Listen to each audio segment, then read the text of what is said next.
All right, this one's a biggie. Rumours are flying that Payne Haas, the most dominant forward in rugby league, is being courted by the new rebel rugby competition R360.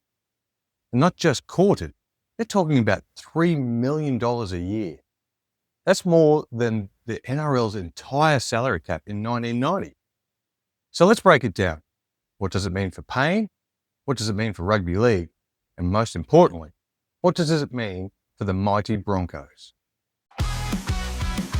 Yeah! Old Skool Broncos! Yeah! G'day legends, welcome to the latest Old Skool Broncos podcast, the fan-made channel for all things Brisbane Broncos.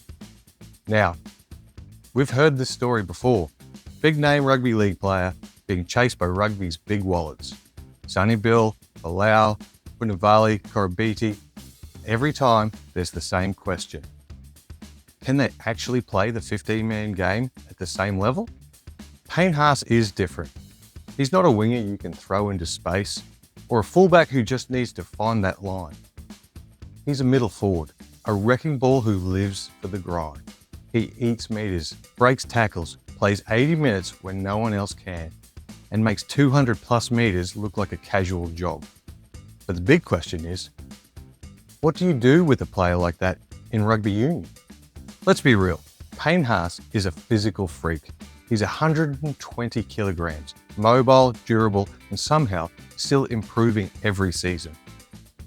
But rugby's not built for that kind of engine in the middle. In the 15-man code, there's no prop who plays 80. There's no middle rotation. You got tight forwards who scrum, line-out jumpers, back rowers who hit rucks, and backs who handle the ball in space. The role of Payne Haas doesn't really exist. If he goes, he's probably a flanker, maybe a number 8.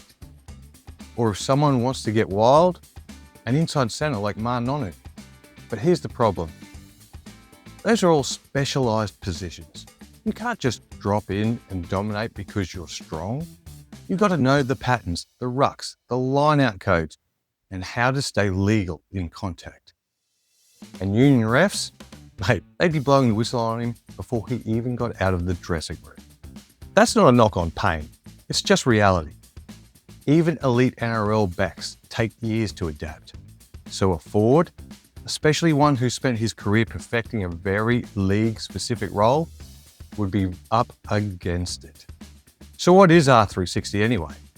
It's rugby's version of the Super League war, except it's backed by cashed-up investors from the Northern Hemisphere, all trying to shake up the system. They're targeting global stars, not just rugby stars, but athletes, to draw attention. They want highlight reels, not mauls. They want social media buzz, not scrums on repeat. And Payne Haas fits that mold perfectly.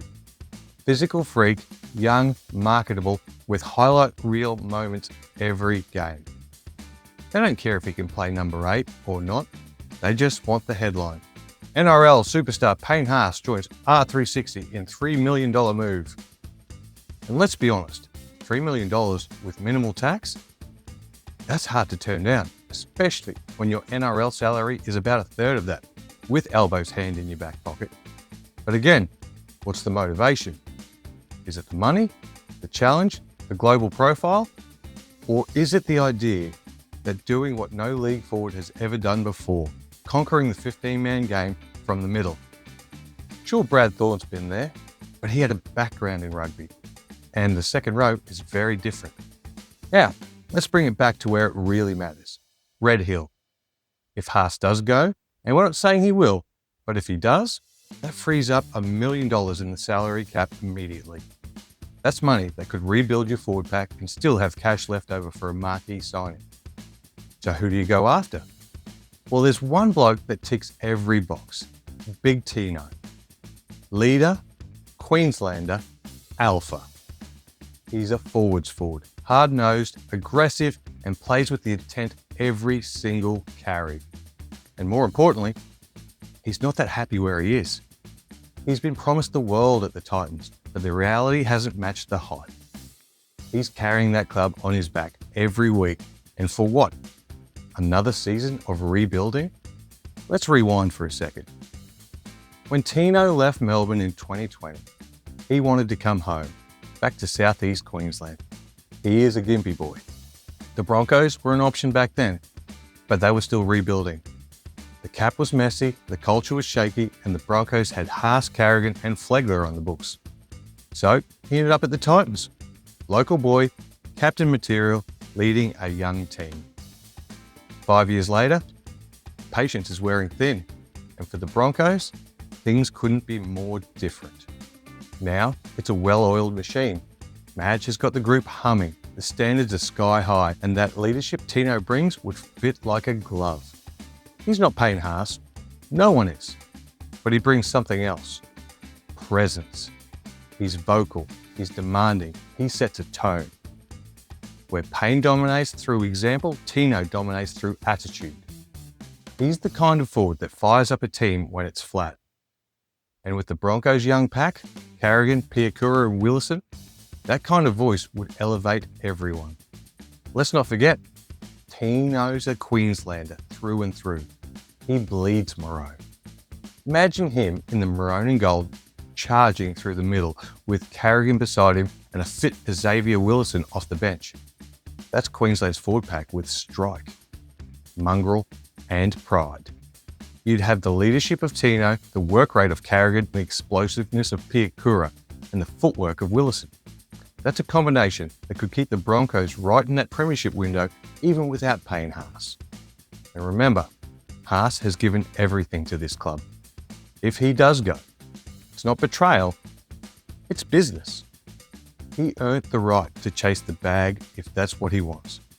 But it's also an opportunity for the Broncos to retool, not rebuild. Let's play a hypothetical. If R360 gets up and running, and that's still a big if, they're going to want star power. They'll throw big money at Haas, Cleary, Walsh, all the household names. But rugby union isn't built for overnight superstars. It's a chess game, not checkers.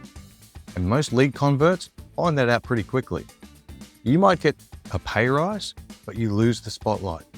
You go from the face of the NRL to playing in front of 20,000 people in Dubai with commentators not knowing anything about you. All the great moments you've had are irrelevant. You're starting from square one in a code you know little about. It's a huge challenge, one that is hard to be motivated for if dollars is the carrot that got you there in the first place. But here's the bigger question. What happens to the Broncos' identity if Haas leaves? He's been the benchmark of professionalism, work ethic, and consistency. He's changed the standard for what a forward can be. But in true Bronco fashion, no one player is bigger than the club. From Wally to Lockyer, Langer to Reynolds, the jersey always stays strong. And with a leader like Madge at the helm and Carrigan stepping in to the veteran role, the culture will not slip. In fact, it might evolve. If Haas leaves, it opens the door for others. Guys like Xavier Willison, Ben Takura, and even young guys like Piakura to make their mark. And if Tino walks through that door, mate, transition would be seamless. So what does it all mean? If Haas stays, the Broncos keep the best forward in the game and keep building towards another premiership. If he goes, they gain financial flexibility, a chance to reshape the pack, and maybe, just maybe, an opportunity to lure the Queensland enforcer home in Big Tino. Either way, the Broncos aren't going anywhere. This isn't 2020 anymore. The culture's back, the pride is back. Premiership window is wide open. So R360 can flash their checkbooks all they like. Because whether Haas is wearing maroon and gold or a weird rugby jersey in Europe, the Broncos will still be the benchmark of Queensland Rugby League. So what do you reckon, Bronx Nation?